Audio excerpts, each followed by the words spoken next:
Sometime around the year 1610, on a stretch of East African coastline where the salt air smells like iron and hibiscus, a city died. But here is what should keep you up tonight. No one killed it. There was no war. No siege. No fire. No plague pit with stacked bones. No arrowheads embedded in walls. No mass grave. No earthquake fault line running beneath the foundations. The building still stood. The mosque still faced Mecca. The wells still held water. The streets still ran in planned, deliberate patterns. Evidence of urban engineering far ahead of what European scholars expected to find on this coast. But the people, roughly 2,500 men, women, and children, were gone. Not buried. Not burned. Not relocated with the careful planning of a migration. Gone. Imagine standing in the last hours of Gedi's life.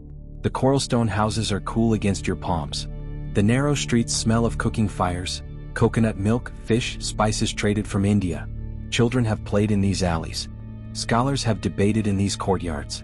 Merchants have counted cowrie shells in these rooms. And then, one morning or perhaps one week, every single voice stops. No scream. No final battle cry.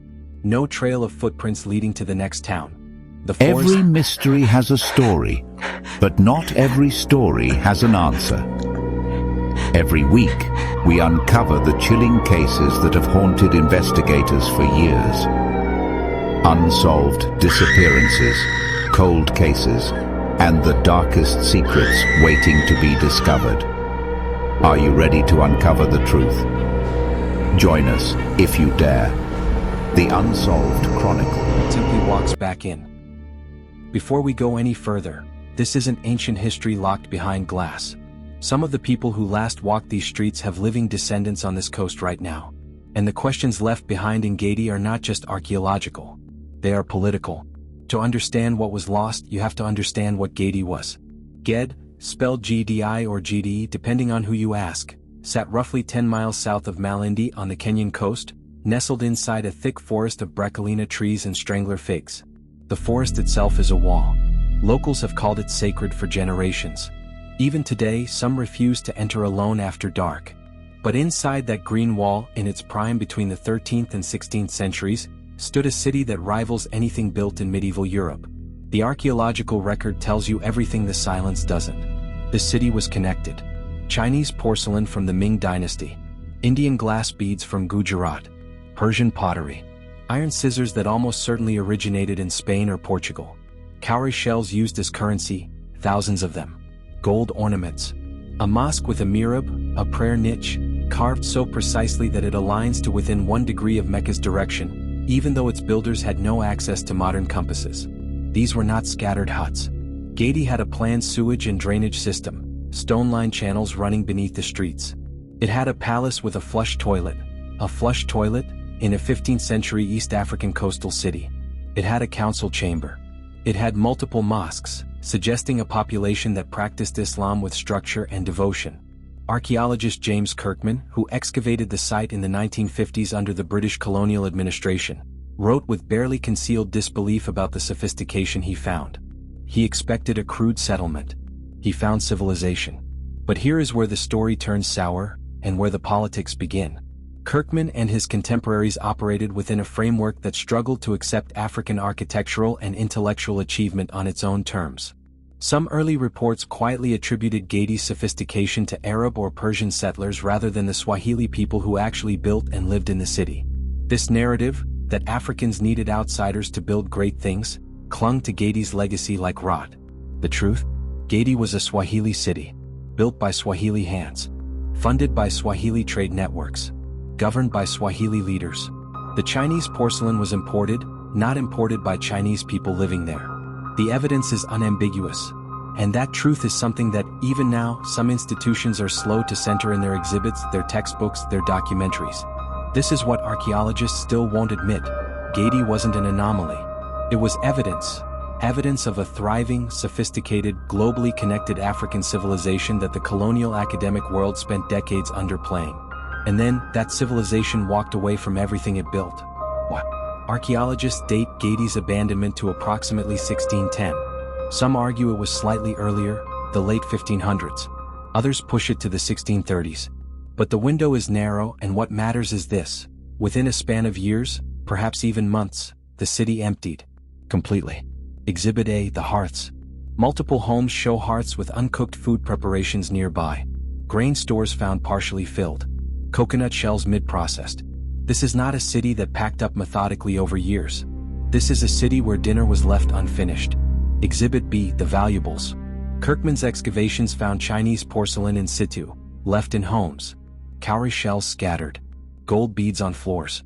If this were a planned evacuation, the residents would have taken their most portable, valuable trade goods. They did not. Some of these objects were left as if the owners expected to return for them by nightfall. Exhibit C, the absence of violence. No skeletons with trauma. No arrowheads embedded in walls. No burned structures from a siege. The perimeter wall, a significant fortification with bastions, shows no breach. No signs of a coordinated military assault exist anywhere in the archaeological record. Exhibit D, the wells. Gedi's wells still contained water when Kirkman investigated them. The water table in this region has remained relatively stable for centuries. Drought alone does not explain the departure. Nearby coastal settlements survived the same period without vanishing. Exhibit E, the Portuguese records. The Portuguese had a significant presence on the East African coast by the late 1500s. They documented dozens of Swahili cities: Mombasa, Malindi, Lamu, Kilwa. Their records are extensive, obsessive, and controlling. Yet their mentions of Gedi are sparse. A handful of references. No account of a battle. No account of a plague. No account of an evacuation order. The Portuguese were right there, 10 miles away in Malindi, and they seemingly had almost nothing to say about Gedi's end. Exhibit F, the forest. Within decades of abandonment, the coastal forest began reclaiming the site. Strangler figs wrapped the walls. Roots split the foundations. The forest didn't creep in over centuries, it moved fast as if the land itself knew the people were not coming back. Exhibit G, what was not left behind. No formal burial records. No inscriptions explaining departure. No letters. No carved messages on walls reading, "We went north," or "The plague took us," or "The army came." Swahili culture had literacy, Arabic script was widely used. Someone could have left a record. No one did. Or if they did, it has not survived. The forensic picture, taken as a whole, points to one deeply uncomfortable conclusion. The people of Gedi left quickly, left together, and left intentionally, choosing silence. The question burns through every layer of this story.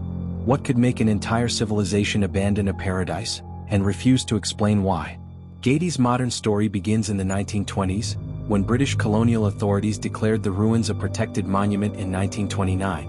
James Kirkman began systematic excavations in the late 1940s and continued through the 1950s and 1960s. Kirkman was meticulous, for his time. He cataloged artifacts.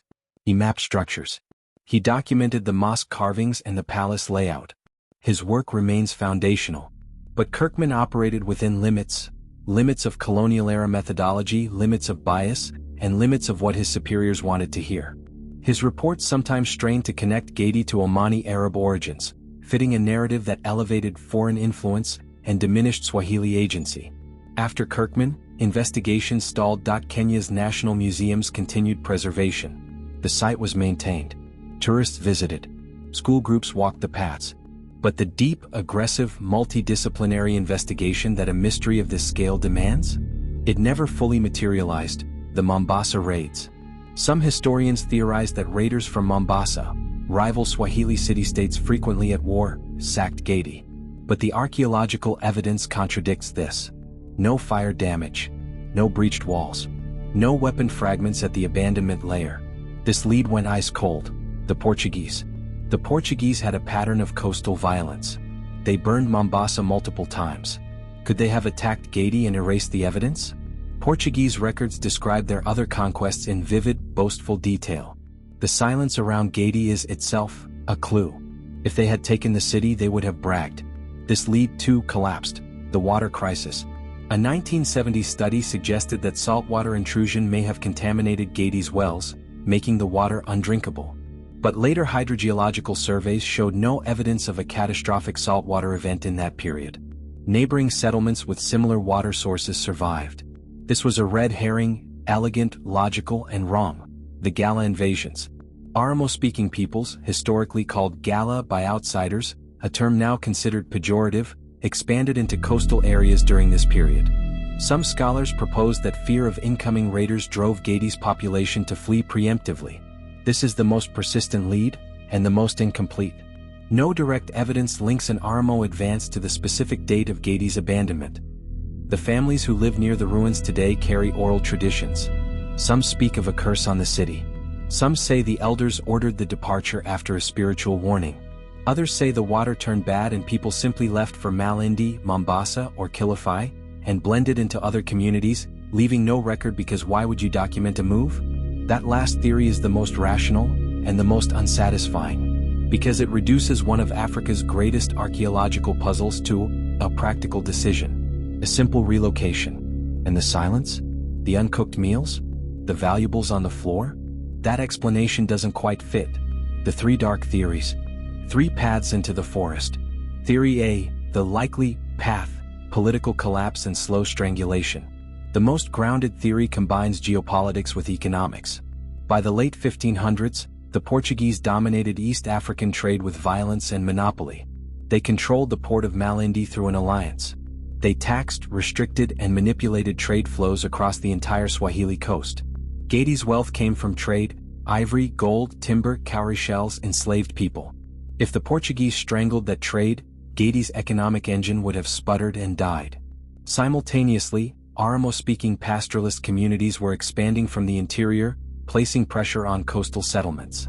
The Sultanate of Malindi, Gedi's regional ally, may have been too weak or too absorbed in its own Portuguese alliance to protect a secondary city. In this reading, Gedi didn't vanish in a night. It emptied over years, families leaving in small groups, merging into larger coastal cities, taking only what they could carry, leaving behind the heavy stone architecture they could never rebuild. The uncooked food? A final family who left mid-preparation, hoping to return. The valuables on the floor? Items too heavy or too sentimental to carry but too dangerous to linger over. It's plausible. It's logical. But it requires you to accept that no oral tradition, no document, no account survives from 2,500 people making a collective decision to walk away from their ancestral home. And it raises a darker question. Why didn't they come back? Theory B, the shadow path, erasure by colonial design. This theory is uncomfortable and it is not universally accepted, but it deserves space. The colonial academic framework had a systemic interest in minimizing African civilization. If Gedi was fully acknowledged as a Swahili-built, self-sustaining, globally connected African city-state, which the evidence overwhelmingly confirms, it complicated the entire justification for colonial rule.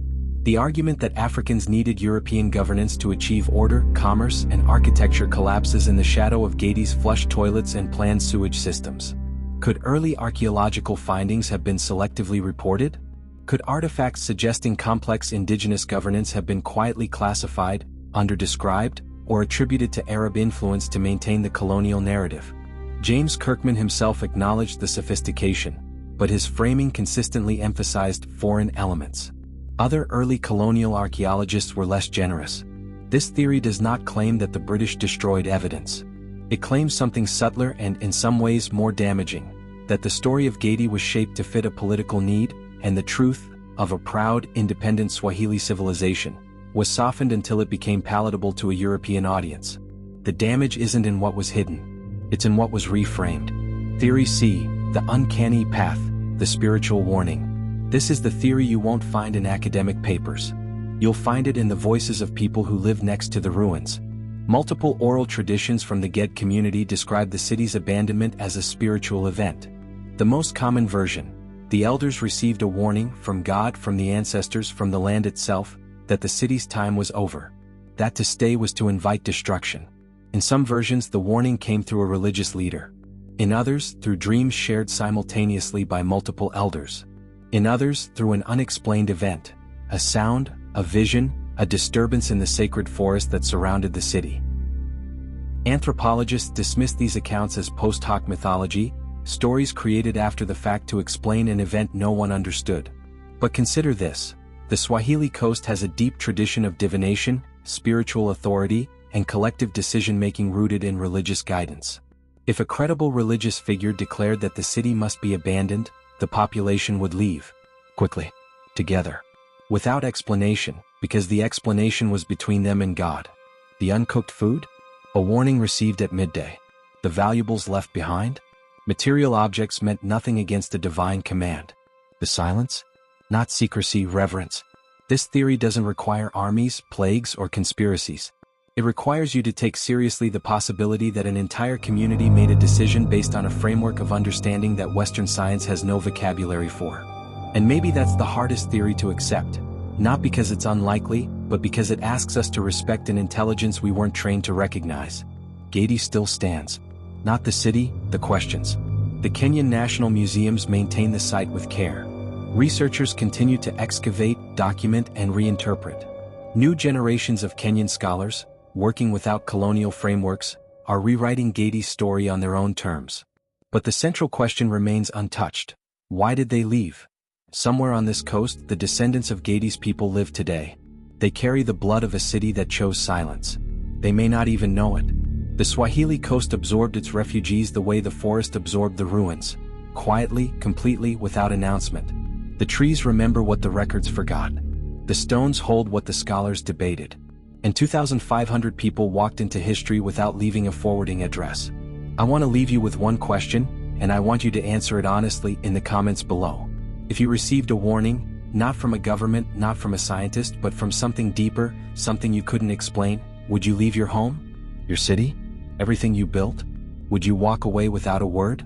The Gedi ruins are open to visitors in Kilifi County, Kenya. The sacred forest still stands, and it is still watching.